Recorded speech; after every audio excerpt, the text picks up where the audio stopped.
Kazakhstan, Russia, Uzbekistan എന്നീ രാജ്യങ്ങളിലെ മികച്ച ഗവൺമെന്റ് മെഡിക്കൽ യൂണിവേഴ്സിറ്റികളിലേക്ക് കുറഞ്ഞ ചിലവിൽ MBBS പഠനത്തിന് 24 സ്റ്റഡി അബ്രോഡ് സ്പോട്ട് അഡ്മിഷൻ സൗകര്യം ഒരുക്കുന്നു. സെപ്റ്റംബർ ഇൻടേക്കിലേക്കുള്ള കോഴ്സിലേക്ക് വിദേശ സർവകലാശാല പ്രതിനിധികൾ നേരിട്ടെത്തി അഡ്മിഷൻ നടത്തുന്നു. July 31 Radisson Blu Ernakulam, August 2 Gokulam grand Kozhikode. വിശദ വിവരങ്ങൾക്ക് ബന്ധപ്പെടുക 9001900156 8000800120. മാഡം, രജനി കുഞ്ഞു വന്നല്ലോ. വന്നായിരുന്നല്ലേ? പിന്നെ എന്തൊക്കെയുണ്ട് വിശേഷങ്ങള്? സുഖങ്ങളൊക്കെ തന്നെ. നമസ്കാരം. ഇതെന്താ എല്ലാവർക്കും എന്ത് പറ്റി? മുഖമൊക്കെ ഡള്ളായിരിക്കുന്നു. വക്കീലിന് തോന്നിയതാവും. ചിലപ്പോ ശരിയായിരിക്കും. എനിക്ക് ഈയിടെയായിട്ടേ ചുമ്മാ ഓരോ തോന്നലുകൾ വരും. പ്രഭാ മാഡത്തിനെ വിളിച്ചേ. എനിക്ക് കേസിന്റെ കുറെ പ്രധാനപ്പെട്ട കാര്യങ്ങൾ സംസാരിക്കാനുണ്ട്. മാഡത്തിന് വിളിക്ക്, എനിക്ക് ഒരുപാട് ജോലിയുള്ളതാ. അമ്മ ഇവിടെ ഇല്ല. പുറത്തു പോയായിരിക്കും അല്ലേ? ഞാൻ കാത്തിരിക്കാം. അമ്മ ഭാർഗവി എന്ന് പറയുന്നൊരു ആന്റിയുടെ വീട്ടിൽ പോയിരിക്കോ? ഭാർഗവി എനിക്കറിയാം, എന്നോട് പറഞ്ഞിട്ടുണ്ട്. സാരമില്ല, വരട്ടെ, ഞാൻ വെയിറ്റ് ചെയ്യാം. അല്ല, അത് എന്താ? മാഡം ഇവിടുന്ന് താമസം മാറി വയ്ക്കില്ലേ? മാഡവും നന്ദനും ദേവികയും ഇവിടുന്ന് പോയി. ഇപ്പോ ഭാർഗവി ആന്റിയുടെ വീട്ടിലാ. അത് പൊളിച്ചു. ഞാൻ പറഞ്ഞ പോലെ നടത്തിയല്ലേ? എന്താ സർ? അല്ല, അന്ന് വന്നപ്പോ ഞാൻ പറഞ്ഞായിരുന്നല്ലോ, ഇങ്ങനെ വീട്ടിൽ കയറ്റി താമസിപ്പിക്കുന്നത് ശരിയല്ല, പറഞ്ഞു വിടണമെന്ന്. അങ്ങനെ പറഞ്ഞു വിട്ടല്ലോ എന്ന് ചോദിച്ചതാ. അങ്ങനെയൊന്നും സംസാരിക്കരുത്. ഞങ്ങളെല്ലാം ഒറ്റ കുടുംബോ. ആര് പറഞ്ഞു? ഓരോരുത്തരും ഓരോരുത്തരാ. ഞാനിപ്പോ ചോദിക്കട്ടെ, സിദ്ധാർത്ഥൻ സാറ് ജയിലിൽ കിടക്കുന്നു. നിങ്ങൾ കുടുംബമായിട്ട് പോയി ജയിലിൽ കിടക്കുവോ? ഇല്ലല്ലോ.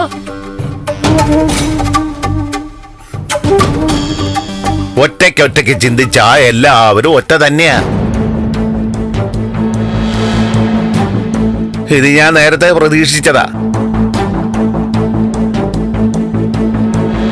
കൊലപാതകി എന്ന് നാട്ടുകാർ പറയുന്ന ഒരാളുടെ ഭാര്യയും മക്കളെയും ഒരുപാട് നാള് വീട്ടിൽ കയറ്റി താമസിപ്പിക്കാൻ പറ്റുകയില്ല.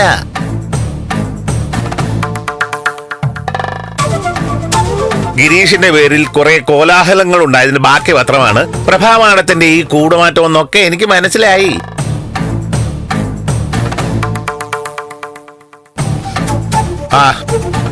ഇനി ആ ഭാർഗവിയുടെ വീട്ടിൽ നിന്ന് എന്നാണാവോ ഇറക്കി വിടുന്നത്?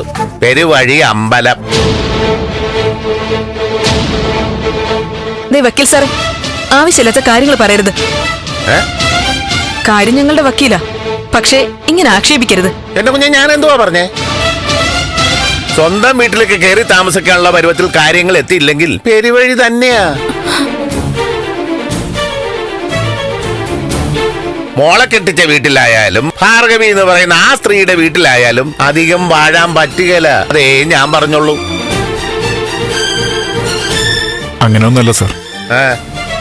മാഡത്തിന്റെ കൂട്ടുകാരിയാ ഭാർഗവി ആന്റി.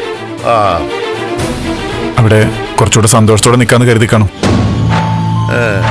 പിന്നെ എന്റെ കേസൊക്കെ വന്നല്ലോ, അതിന്റെ ഒരു കുറ്റബോധവും തോന്നിക്കാണും. തൽക്കാലം അവര് മാറിയത് നന്നായെന്ന അഭിപ്രായക്കാരനാണ് ഞാൻ. തൽക്കാലം ഇങ്ങനെ മാറി മാറി എവിടെ പോയി നിൽക്കും?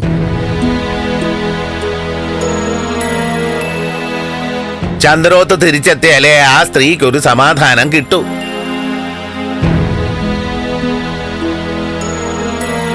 സിദ്ധാർത്ഥൻ സാറിനെ ജയിലിൽ നിന്ന് ഇറക്കി മക്കളെയും കുട്ടി പ്രഭാവതി മാഡം ചന്ദ്രോത്ത് കയറുന്നത് കണ്ടാലേ എനിക്കൊരു സമാധാനം കിട്ടും. ഞാനിപ്പോ അതിന്റെ ഓട്ടത്തില്ല. എനിക്കെന്റെ കക്ഷിയെ കണ്ടല്ലേ പറ്റൂ. ഞാൻ പോയേക്കാണേ. എന്തെങ്കിലും കഴിച്ചിട്ട് പോ. ഒന്നും വേണ്ടെന്നേ. ചായെങ്കിലും കുടിക്ക്. വേണ്ട, മാഡത്തിനെ കണ്ട് കുറെ കാര്യങ്ങൾ സംസാരിക്കാനുണ്ട്. ഇനിയിപ്പോ ഭാർഗവി നിലയം കണ്ടുപിടിച്ച് അവിടെ ചെന്നിട്ട് വേണം സംസാരിക്കാൻ. അല്ല മോനെ, ആ ബസ് സ്റ്റോപ്പിൽ ഒന്ന് വിട്ടേക്ക്. വാ, പോട്ടെ, വാ.